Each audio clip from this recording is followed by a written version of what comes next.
welcome to the Lionel Shipman Ship Shape Your Finances show here on the CWR Network. And I am your host, Lionel Shipman. Thank you so much for tuning in tonight, and thank God for another day to make a positive impact in the lives of others. I want to give a big thanks to all of my regular listeners, and welcome to all of my new listeners. That opening music is called Flame by Candy. If you did not know, April is Financial Literacy Month. It is a month that's set aside where we highlight the importance of financial literacy and to teach Americans how to establish and maintain healthy financial habits. Now, tonight will be the final show or the last show for this month in celebration of Financial Literacy Month. And we have had some fantastic guests over the last 3 weeks, and we have another great guest tonight. A very special guest, Ms. Pamela McCoy, is in the house tonight, and you will hear her live in the main segment. We will be talking about financial literacy, among many other topics tonight. The call-in number is 917-889-078. Again, the call-in number is 917-889-8078. Now, in celebration of Financial Literacy Financial Literacy Month, I would like for you to listen to this financial literacy moment. Most Americans never leave home without either a debit or credit card in their possession. In fact, debit card use has actually now surpassed credit card use among consumers. But despite their popularity, some of us are confused about the security features that protect debit card use. Financial expert, journalist, and best-selling author Jean Chatzky. Most of the protections which guard debit card holders from fraudulent or unauthorized charges like zero liability are typically in effect whenever a cardholder signs for a purchase or makes a purchase online. For instance, what zero means is that cardholders pay nothing for unauthorized purchases made on their debit cards. Chatzky says debit card use can be used as an effective budgeting tool and offers these tips for consumers for using their debit cards responsibly. I want you to record all of your transactions.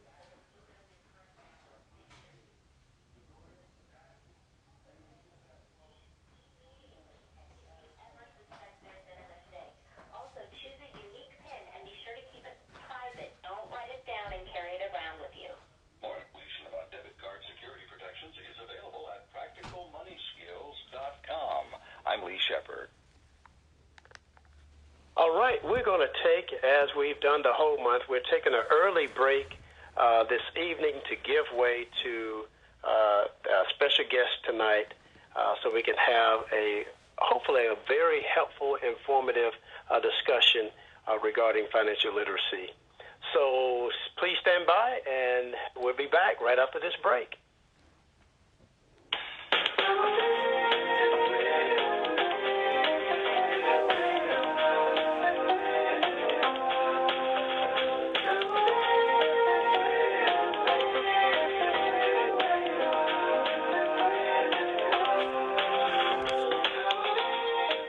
Listening to the Lionel Shipman Shape Your Finances show with host Lionel Shipman on the CWR Network. This message is for all of you sitting in the passenger seat, and apologies if it gets a little uncomfortable, but how does it feel to be at the mercy of someone who thinks a random text is more important than your life? Someone who takes their eyes off the road while speeding along in a 3-ton hunk of steel. Freaky, right? Well, why not just ask them to stop? Or better yet, volunteer to text for them. It might be a little awkward, but believe me, you'll live. Learn more at StopTextStopWrecks.org. Brought to you by the Ad Council and the National Highway Traffic Safety Administration. It's Thursday night, and you're grabbing drinks with some friends. Started off with a pitcher for the table, which quickly becomes 2. There's pool. And there's the photo booth. All right, everybody squeeze in. Say cheese! Followed naturally by an order of wings. And another. extra ranch sauce? Then there's the ceremonial nightcap. So what are we doing this weekend? And lastly, it's back to the car, which, if you're buzzed,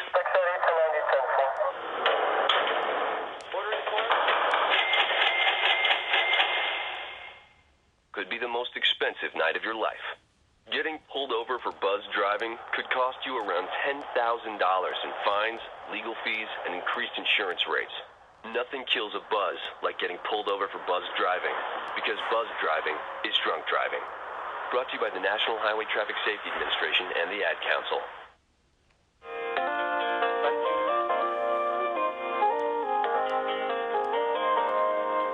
Welcome back to the Lionel Shipman Shape Your Finances show with your host, Lionel Shipman, on the CWR Network.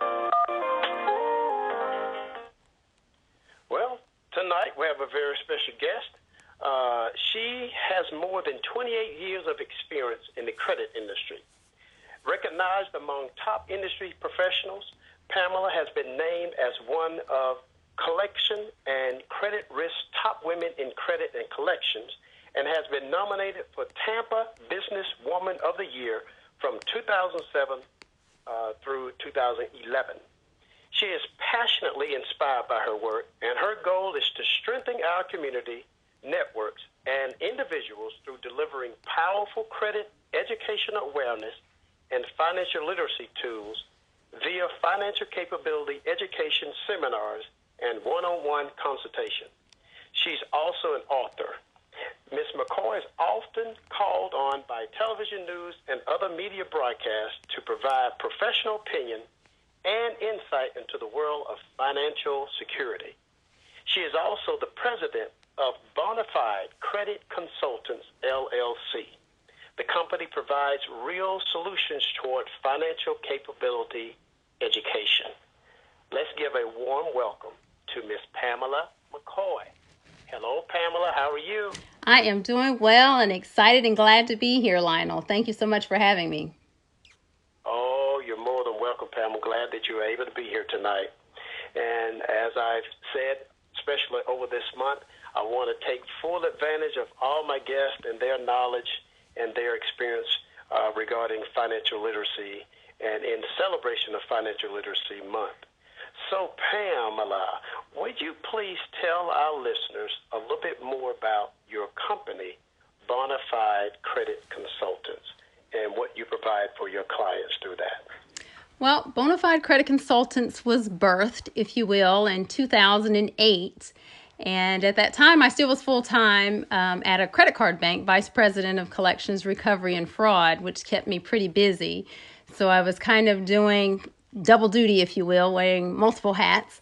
But it kind of was a natural progression with what I was doing, of course, being on the collection side of the banking industry at that time. And it provides me an opportunity really to educate, which is the motto of the company, to educate, to empower, to evolve, to enlighten, and enrich each individual or family or organization that I have an opportunity to serve. And that truly is our goal at Bonafide Credit Consultants, is really to provide those services and those tools to each and every one that we have the opportunity that we're blessed to get in front of, because everyone can benefit from improving. And I use the term financial capability education as opposed to financial literacy, only because I firmly believe that everyone has some level, some capability as it relates to their finances. And so it's our goal to just come alongside them and build upon that capability that they already have. So with that said, we don't have a cookie cutter curriculum, if you will. Everything that we do is customized based on the audience or the entity that's hiring us to provide the service to them. So it's very relevant to that particular audience. Okay, great. So you work with companies, schools, and things like that?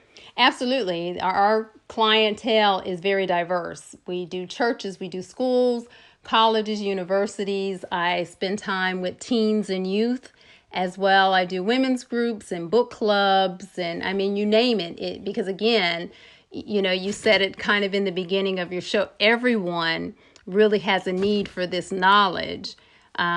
it's foundational and fundamental in everything that we do, our everyday life. So, absolutely. Yeah, it's almost like I made that statement. Money makes the world go round and round. I can say the same thing regarding credit because it involves money and money experiences and everything. So, absolutely. Thank you so much for what the services that you provide. You're quite welcome. Yeah. Now, would you tell us a little bit about? I've asked this question as well, and people have heard me talk about my own experiences. So I'm going to yield the floor. Tell us about your money experience growing up. How was it? Did you have the education where you provided, a lot of financial, knowledge growing up? How was your money experience growing up? Well, my experience, I would have to say it might be a little unique from others, but very foundational, and in terms and the irony of that this ultimately ended up being my profession. My parents were very savvy when it comes to finances. I was not fortunate to be born with that silver spoon in my mouth, as some say. My father was active duty military, so he was enlisted. And so if back in the day, that was not, he was an ultimate millionaire by any stretch of the imagination. But my dad was naturally gifted with the ability to manage money. And I would say, he got his education and degrees and things through the military, but I would say that I would put my dad's knowledge of money against any CFO any day. We used to jokingly say as a kid that my dad could squeeze the buffalo off a nickel. in terms of his ability to budget money, raising a wife and 4 kids, from an airman, and he ultimately did 28 years in the military or what have you. And we lived a decent life. I mean, I've never seen a hungry day, never, been without a roof over my head or clothes on my back, and ultimately had a lot of the things that I wanted, not all the things that I wanted, but a lot that I did. And he taught us a lot about money, what it means, the true meaning, the true cost, how to value money. And in fact, my dad used to always say this one quote. And so when I do a workshop or seminar, I always open it with this quote. And that is that credit cards should be used to buy time and not money. And of course, as a youth, I didn't get that, didn't really understood what that meant as a youth. But he said it often. So one thing I did know is that it was important because he said it often. Yeah. And so when I do my seminars, I throw that quote out there at the beginning and then challenge the participants to explain to me what that means by the end of the seminar. And so I'll say it again, credit cards should be used to buy time and not money. And so I would like to challenge the listeners for the first person who can email me at info@bonafidecc, that's B as in boy, O as in October, N as in Nancy, A as in Apple, the number 5, D as in dog, C as in cat, C as in cat.com, with the subject definition of quote. The first person to respond to me the correct answer, I will send them an autographed copy of my book. Oh, fantastic! We're gonna love you. You challenged us first of all. You reward by doing something. So that's fantastic. Give us the email address one more time. Make sure that we all got it. It's info@bonafidecc.com. BONA number 5 DCC.com. Perfect. Okay, listeners, get to thinking about that quote and get that response to Pamela. And hey, you have the opportunity, possibly getting an autographed copy of her book. Absolutely. Good. Now, of course, many people have heard we as financial professionals talk about needs versus wants versus desires, and then just hearing how you were brought up that you had some an experience of money, a positive experience. Please share with us, with the listeners, some perspective regarding needs versus wants versus desires, because sometimes we have a tendency to confuse the two or three, or we're more apt to focus on the wants as opposed to the needs. Okay. Well, what the analogy that I like to use to kind of put it in perspective is water. And that's something that we all can relate to. Our body actually needs water. So that's an undisputed fact that our body needs water to survive. And so that need can be met in several different ways. So the need can be met by tap water, which is free, relatively speaking. And but then we might want to say, a slight little upgrade on meeting that need. That would be, say, the store brand water.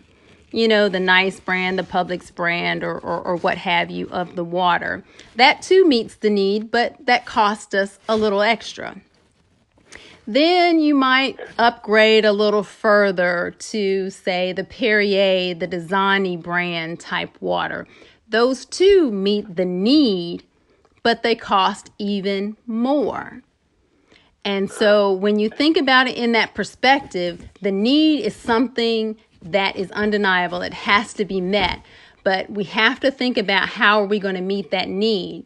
The same can be true when you're thinking about clothing or electronics or what have you. Clothing, yeah, we need clothes on our back, but do they have to be designer clothing? You could buy a pair of black pants from Walmart. You can buy a pair of black pants from, Macy's, or you can buy a pair of black pants off of Rodeo Drive. They all are black pants and will meet the need, but the price tag is very different depending on where you purchase them. And so when you're thinking about that from a financial perspective, as Samuel L. Jackson says in his commercial, "What's in your wallet?" That should define where you get those black pants, not what's in someone else's wallet or who you might be trying to impress by the label in the pants. Your wallet should dictate where you're purchasing those black pants, because you have to live another day, financially speaking. I love how you stated that. I love that analogy regarding the water. It made me think about here in the Bay Area, there was a manufacturing place here, warehouse rather, that made the khaki pants, dress slacks. Right. And they provided for several different brand names. I won't mention the names, but they were the brand name out there. But they also made for the mom and pop or the small retail type shops. And the only difference, is just like you said, the only difference is the label and the price.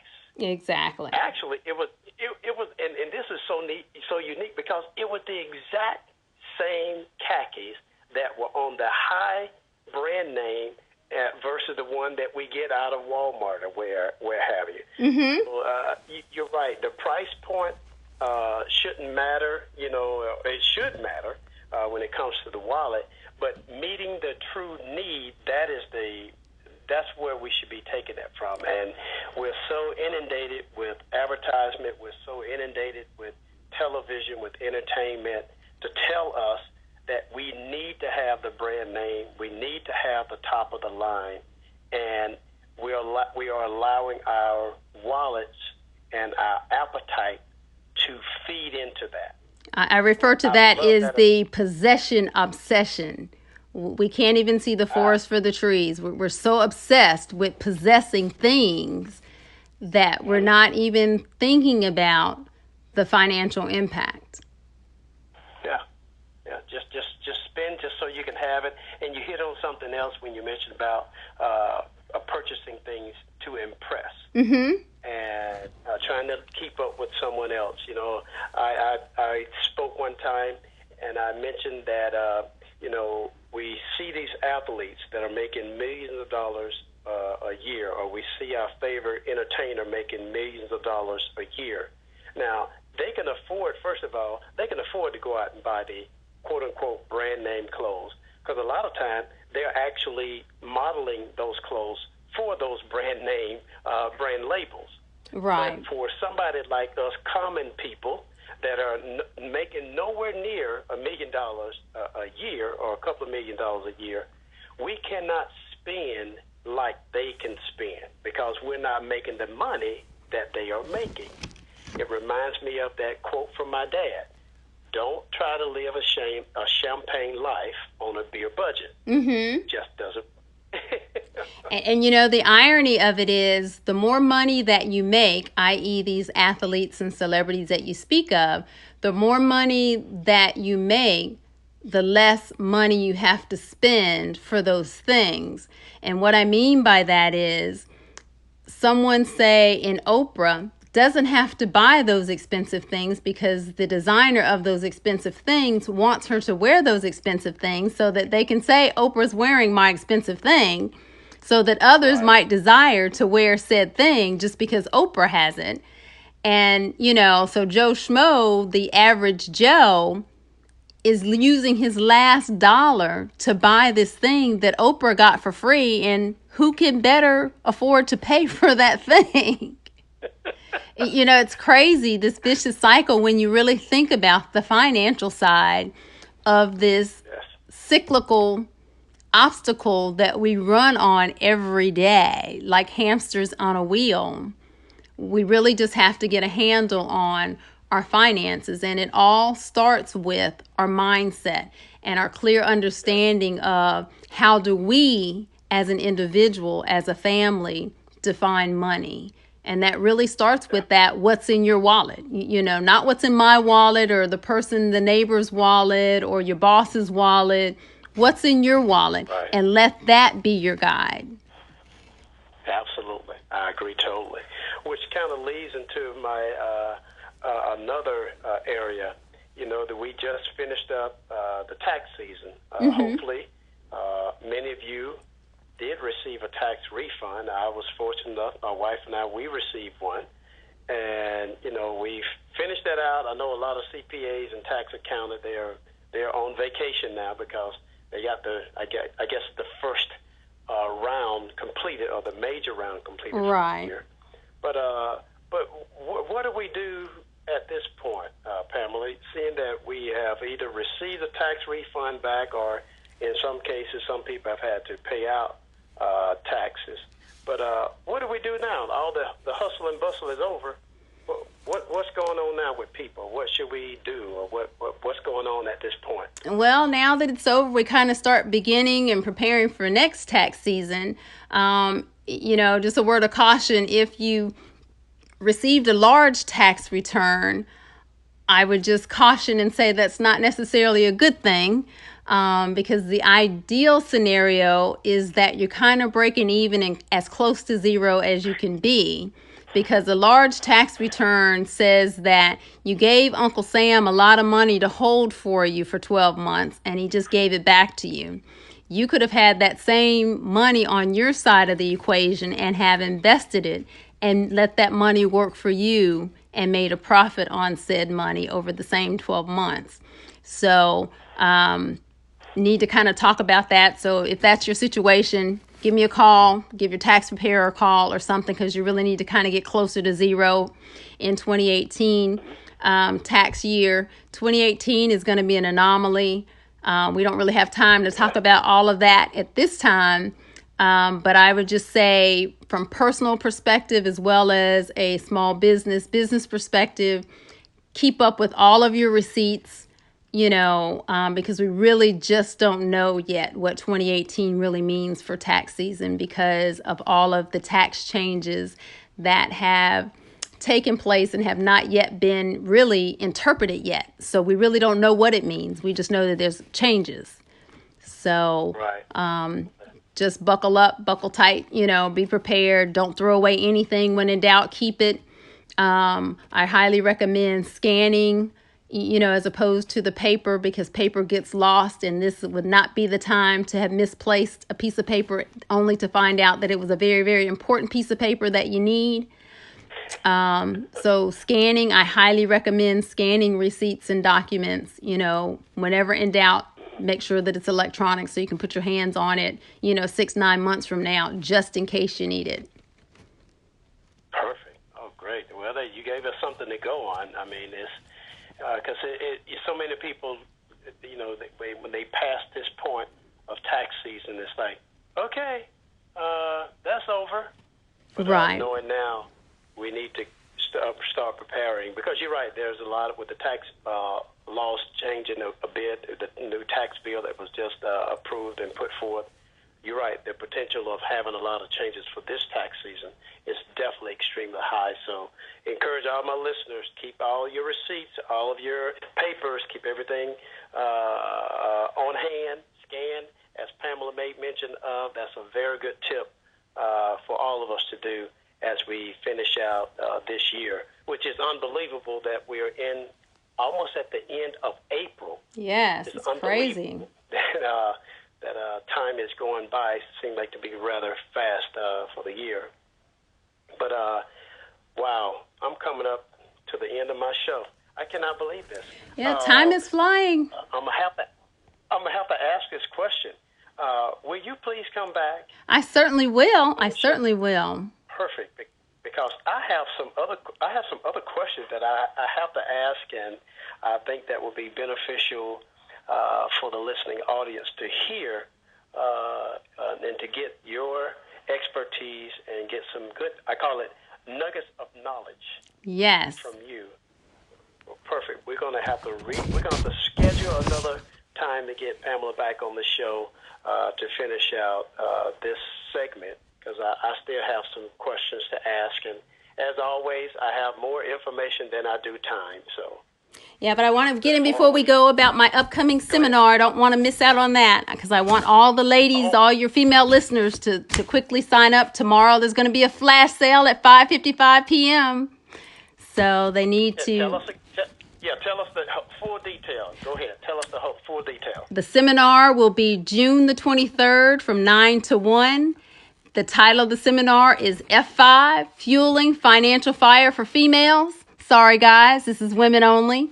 But tomorrow at 5:55 p.m., to be in line with the F5, the flash sale will happen via Eventbrite or via my website, www.bonafidecc.com. They can purchase their tickets during the flash sale. There's only going to be 15 flash sale tickets available. So first come, first serve. They want to make sure that they're there to get that $20 off during the flash sale. So, only 15 tickets available during the flash sale. So be there. Okay. www.bonafidecc.com. And while they're there, they can also pick up a copy of my book for their friend, because if they come to the seminar, their ticket will include a copy of my book.